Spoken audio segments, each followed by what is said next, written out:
ನಮಸ್ಕಾರ ವೀಕ್ಷಕರೇ, ನಾನು ಡಾಕ್ಟರ್ ಪತಂಜಲಿ ಶರ್ಮಾ, ಬ್ರಹ್ಮರ್ಷಿ ದೈವರಥ ಗೋಶಾಲೆ ಅಶೋಕನ ಗೋಕರ್ಣ. ಇವತ್ತು ನಾನು ಗೋಮಾಳಕ್ಕೆ ಬಂದಿದ್ದೇನೆ. ನಾವೆಲ್ಲ ನೀವು ನೋಡ್ತಾ ಇರ್ಬೋದು, ಇವೆಲ್ಲ ಹಸುಗಳನ್ನ ಇಲ್ಲಿ ಬಿಡ್ತೇವೆ. ನೀವು ನೋಡ್ತಾ ಇರ್ಬೋದು, ಇವೆಲ್ಲ ಗೀರ್ ಜಾತಿಯ ಕರುಗಳು ಹಾಗೂ ಹಸುಗಳು ಇವೆ ಇಲ್ಲಿ. ಹಾಗೂ ಕೆಲವೊಂದು ಮಲ್ನಾಡ ಗಿಡ್ಡ, ಸ್ವರ್ಣ ಕಪಿಲ ಅಂತ ಹೇಳ್ತೀವಿ, ಗೋಲ್ಡನ್ ಕಲರ್ ಇರುವಂತಹದ್ದು ಅವು ಕೂಡ ಇದೆ. ದಿವಸ ಬೆಳಗ್ಗೆ ನಾವು ನಮ್ಮ ಗೋಶಾಲೆಯಿಂದ ಹಸುಗಳನ್ನ ಮೇಲಿಕ್ಕೆ ಅಂತ ಇಲ್ಲಿ ಬಿಡ್ತೇವೆ.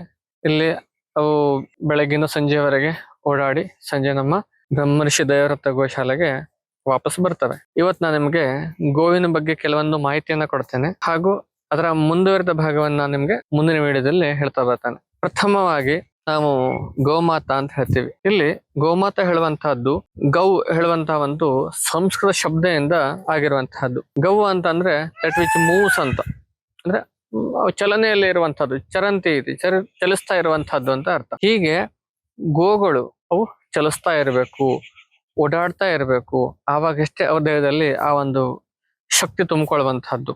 ಗೋವಿಗೆ ತಾಯಿಯ ಒಂದು ಸ್ಥಾನವನ್ನ ಕೊಡ್ತಾರೆ, ಗೋ ಮಾತಾ ಅಂತ ಹೇಳ್ತೀವಿ ನಾವು. ಹೀಗೆ ನಾವು ಪ್ರತಿನಿತ್ಯ ಗೋ ಸೇವೆಯನ್ನ ಮಾಡ್ತಾ ಇರೋದ್ರಿಂದ ನಮ್ಮ ದೇಹದಲ್ಲಿ ಒಂದು ಪಾಸಿಟಿವಿಟಿ ಹೆಚ್ಚಿಗೆ ಆಗ್ತಾ ಬರುತ್ತೆ, ಪಾಸಿಟಿವ್ ಎನರ್ಜಿ ಅದು ಹೆಚ್ಚಿಗೆ ಆಗ್ತಾ ಬರುತ್ತೆ.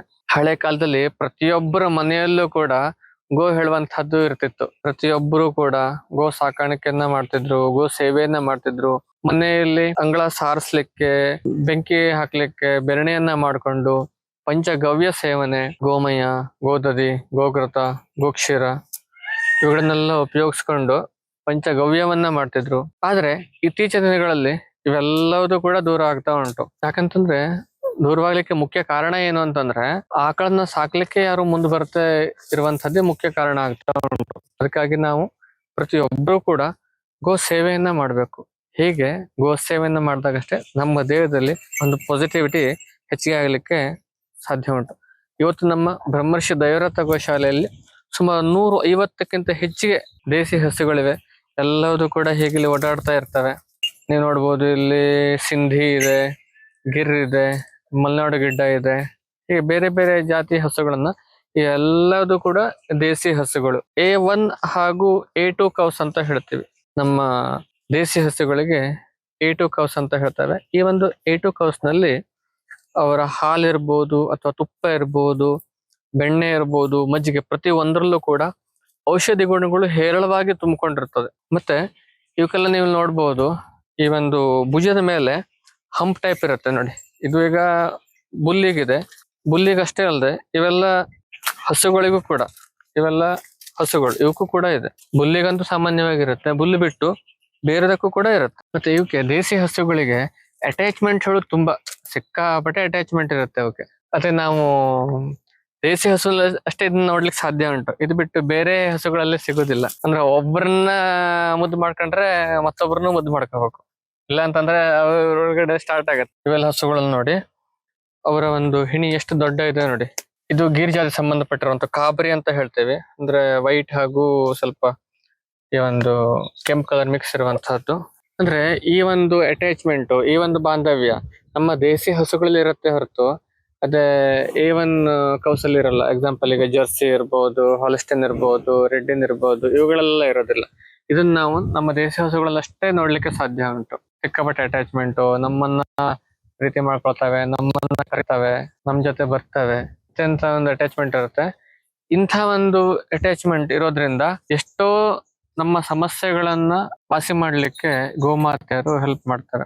ಒಂದು ಸ್ಟ್ರೆಸ್, ಟೆನ್ಷನ್, ಆಂಗ್ಸೈಟಿ, ಡಯಾಬಿಟಿಸ್ ನಂತ ಸಮಸ್ಯೆಗಳು ಇವುಗಳನ್ನು ಕೂಡ ವಾಸಿ ಮಾಡ್ಲಿಕ್ಕೆ ಈ ಒಂದು ಈಗಿನ ಕಾಲದ ಕೌ ಕಡ್ಲಿಂಗ್ ಥೆರಪಿ ಅಂತ ಹೇಳ್ತಾರೆ, ತುಂಬಾ ಹೆಲ್ಪ್ ಆಗುವಂತದ್ದು. ನಿಂಗೆ ಇದೆಲ್ಲ ಹಾಕಿದ್ವಲ್ಲ, ಜನ ಜನ ಜನ ಗೆಜ್ಜೆ ಹಾಕಿದ್ವಲ್ಲ ಗಣಪಂಗೆ. ಈ ಚೌತಿ ಹಬ್ಬ ಬಂದ್ರೆ 2 ವರ್ಷ ಆಗತ್ತೆ. ಈಗ ಸುಮಾರು 1.25 ವರ್ಷ ಆಯ್ತು. ಹೇಗೆ ಬಂದಿದೆ ನೋಡಿ, ನನ್ನ ಎದೆ ಮಟ್ಟಕ್ಕೆ ಬಂದಿದ್ದಾನೆ. ಮತ್ತೆ ಅವಕ್ಕೆ ಹೇಗೆ ಅಂತಂದ್ರೆ, ಈಗ ನಾವು ಒಂದು ಆಕಳನ್ನ ತೆಕ್ತಾ ಇದ್ದಾಗ ಮತ್ತೊಂದು ಬಂದು ನನಗೂ ತಿಕ್ಕು ಅಂತ ಹೇಳುವಂತಹದ್ದು. ಅಂದ್ರೆ ಅವು ನಮ್ಮನ್ನಷ್ಟು ಮುದ್ದು ಮಾಡಿಸ್ಕೊತಾವೆ ನಮ್ಮ ಹತ್ರಿಂದ. ಕುಂಭಭದ್ರ ಬಾ, ಕುಂಭ ಮಾಸಲು ಹುಡ್ದವಾಗತ್ತೆ, ಕುಂಭಭದ್ರ ಅಂತ ಹೆಸರಿಟ್ಟಿದೀವಿ ಅವನಿಗೆ. ಇವಳು ಯೋಗಿನಿ. ಇವಳ್ದು ಹೇಗೆ ಅಂತಂದ್ರೆ ಯೋಗ ಡೇ ಹುಟ್ಟಿದೊಳಕ್ಕೆ ಯೋಗಿನಿ ಅಂತ ಹೆಸರಿಟ್ಟಿದೀವಿ. ಭೀಷ್ಮ ಹಾಗೂ ಯಮುನ ಹುಟ್ಟಿದವನು ರುದ್ರ. ರೆಡಿ ಆಗ್ತಾ ಇದ್ದಾನೆ ರುದ್ರ. ಈಗ ರುದ್ರ ಯಮುನ ಅವಳ ಮಗ. ಯಮುನ ಹಾಗೂ ಭೀಷ್ಮ ಇದಾರಲ್ಲ, ಅವ್ರ ಮಗ ರುದ್ರ. ಯಮುನಾ, ಇತ್ತೀಚಿನ ದಿನಗಳಲ್ಲಿ ಕೌ ಕಡ್ಲಿಂಗ್ ಥೆರಪಿ ಕೂಡ ಒಂದು ಚಿಕಿತ್ಸೆ ಆಗ್ತಾ ಉಂಟು. ನಾವೇನ್ ಆಕಳ ಜೊತೆಗೆ ಇರ್ತಿದ್ವಿ, ಅದಕ್ಕೆ ನೇಮಿಂಗ್ ಮಾಡ್ಲಿಲ್ಲಾಗಿತ್ತು. ಸೊ ಗೋಪಾಲಕರು ಹಸುಗಳ ಜೊತೆಗಿರುವಂತಹದ್ದು ಹೀಗೆ ಇರೋದ್ರಿಂದ ಅವರು ಅತ್ಯಂತ ನೆಮ್ಮದಿಯಿಂದ ಜೀವನ ನಡೆಸ್ತಿದ್ರು. ಯಾವುದೇ ಒಂದು ಸಮಸ್ಯೆ ಬರೋದಿಲ್ಲಾಗಿತ್ತು. ಇತ್ತೀಚಿನ ದಿನಗಳಲ್ಲಿ ಕ್ಯಾನ್ಸರ್ ಅಂತ ಸಮಸ್ಯೆಗಳು ಕೂಡ ತುಂಬಾ ಹೆಚ್ಚಿಗೆ ಆಗ್ತಾ ಇದೆ. ಇದಕ್ಕೆಲ್ಲ ಮುಖ್ಯ ಕಾರಣ ಏನು ಅಂತಂದ್ರೆ, ನಾವು ಗೋ ಸೇವೆನ ಮಾಡದೇ ಇರುವಂತಹದ್ದು, ಗೋಗಳ ಜೊತೆಗೆ ಇಲ್ಲದೆ ಇರುವಂತಹದ್ದು, ಹಾಗೂ ಆ ಪೊಲ್ಯೂಟೆಡ್ ಏರ್, ಕೆಮಿಕಲ್ ಇರುವಂತ ಫುಡ್ಗಳು, ಇವೆಲ್ಲದೂ ಕೂಡ ನಮ್ಮ ಆರೋಗ್ಯವನ್ನ ಹಾಳು ಮಾಡ್ತಾ ಇದೆ. ನಮಗೆ ನ್ಯಾಚುರಲ್ ಆಗಿ ಹಾಲು ಸಿಗ್ತಾ ಇಲ್ಲ, ತುಪ್ಪ ಸಿಗ್ತಾ ಇಲ್ಲ, ಬೆಣ್ಣೆ ಸಿಗ್ತಾ ಇಲ್ಲ, ತೈಲಗಳು, ಎಣ್ಣೆಗಳು ಸಿಗ್ತಾ ಇಲ್ಲ, ಯಾವ್ದು ಕೂಡ ಸಿಗ್ತಾ ಇಲ್ಲ ನಮ್ಗೆ. ಯಾಕೆಂತಂದ್ರೆ ನಾವೆಲ್ಲದನ್ನು ಕೂಡ ನಮ್ಗೆ ಯಾವ್ದು ಕಡಿಮೆ ಸಿಗತ್ತೆ ಇದ್ರ ಬಗ್ಗೆ ಯೋಚನೆ ಮಾಡ್ತೇವೆ. ನಾವು ನಮ್ಮ ಆರೋಗ್ಯದ ಬಗ್ಗೆ ಯೋಚನೆ ಮಾಡ್ಲಿಕ್ಕೆ ಹೋಗೋದಿಲ್ಲ. ಇವತ್ತು ನಾವೇನು ಉಳಿಸ್ಕೊಂಡಿರ್ತೀವಿ ಅದು ನಾಳೆ ನಮ್ಮ ಆರೋಗ್ಯಕ್ಕೆ, ನಾವು ಸೇವ್ ಮಾಡಿದ 100 ರೂಪಾಯಿ ಆದ್ರೆ ನಮ್ಮ ಆರೋಗ್ಯಕ್ಕೆ ಅದು ಸಾವಿರಾರು ರೂಪಾಯಿಗಳ ಖರ್ಚಿನ ತಂದೊಡ್ತದೆ. ಅದಕ್ಕಾಗಿ ಎಷ್ಟಾಗತ್ತೋ ಅಷ್ಟು ನೀವು ನೋಡಿ. ಗೋಮೂತ್ರ ಎಷ್ಟು ಕ್ಲೀನ್ ಆಗಿ ಇದೆ ನೋಡಿ. ಗೋಮೂತ್ರ ತೀರ್ಥ ನೋಡಿ, ಹಸುಗಳಿಂದ ಮೇಯ್ತಾ ಇರ್ತಾವಲ್ಲ, ಅದೆಲ್ಲದ್ರದ್ದು ಅರ್ಕವಾಗಿ ಬರುವಂತಹದ್ದು ತೀರ್ಥ ರೂಪದಲ್ಲಿ. ಅದಕ್ಕಾಗಿ ಹಳೆ ಕಾಲದಲ್ಲಿ ಶುದ್ಧೀಕರಣಕ್ಕೋಸ್ಕರ ಪಂಚಗವ್ಯವನ್ನ ಹೇಳಿದ್ರು, ಗೋಮೂತ್ರವನ್ನ ಹೇಳಿದ್ರು, ಗೋಮಯದ ಸಾರಿಸ್ತಿದ್ರು, ಎಷ್ಟು ತಂಪಿರ್ತಿತ್ತು. ಹೀಗೆ ಗೋಗಳ ಬಗ್ಗೆ ಮಾತಾಡ್ತಾ ಹೋದ್ರೆ ಮುಗಿಯೋದಿಲ್ಲ. ನಾನು ನಿಮಗೆ ಮುಂದಿನ ವಿಡಿಯೋದಲ್ಲಿ ಹಾಲಿನ ಪ್ರಾಮುಖ್ಯತೆ ಏನು, A1 ಮಿಲ್ಕ್ ಹಾಗೂ A2 ಮಿಲ್ಕ್ ಏನೇನ್ ಡಿಫ್ರೆನ್ಸ್ ಇದೆ, ಯಾಕೆ ನಾವು A2 ಮಿಲ್ಕ್ ಅನ್ನೇ ಉಪಯೋಗಿಸ್ಬೇಕು, ಪಂಚಗವ್ಯದ ಪ್ರಾಮುಖ್ಯತೆ ಏನು, ಇವೆಲ್ಲದ್ರ ಬಗ್ಗೆ ನಾನು ನಿಮಗೆ ಮುಂದಿನ ವಿಡಿಯೋದಲ್ಲಿ ತಿಳಿಸ್ಕೊಡ್ತೇನೆ. ನಿಮ್ಗೆ ಈ ವಿಡಿಯೋ ಇಷ್ಟ ಆದ್ರೆ ಲೈಕ್ ಮಾಡಿ, ನಿಮ್ಮ ಫ್ರೆಂಡ್ಸ್ ಗಳಿಗೆಲ್ಲ ಶೇರ್ ಮಾಡಿ. ನಮ್ಮ ಬ್ರಹ್ಮರ್ಷಿ ದೈವರಥ ಗೋಶಾಲೆ 12A ಹಾಗೂ ATG ಅಂಡರ್ಲಿ ರಿಜಿಸ್ಟ್ರೇಷನ್ ಆಗಿದೆ. ತಾವು ಕೂಡ ಈ ಒಂದು ಗೋ ಸೇವೆಗೋಸ್ಕರ ನೀವು ಕಾಂಟ್ರಿಬ್ಯೂಟ್ ಅನ್ನ ಮಾಡಬಹುದು. ನಮ್ಮ ಹೊಸ ಗೋಶಾಲೆ ಕೂಡ ನಿರ್ಮಾಣ ಆಗ್ತಾ ಇದೆ, ಅದಕ್ಕೂ ಕೂಡ ತಾವು ಕಾಂಟ್ರಿಬ್ಯೂಟ್ ಅನ್ನ ಮಾಡಬಹುದು. ಮುಂದಿನ ವಿಡಿಯೋದಲ್ಲಿ ಮತ್ತೆ ಬರ್ತೇನೆ. ಅಲ್ಲಿಯವರೆಗೆ ನಮಸ್ಕಾರ.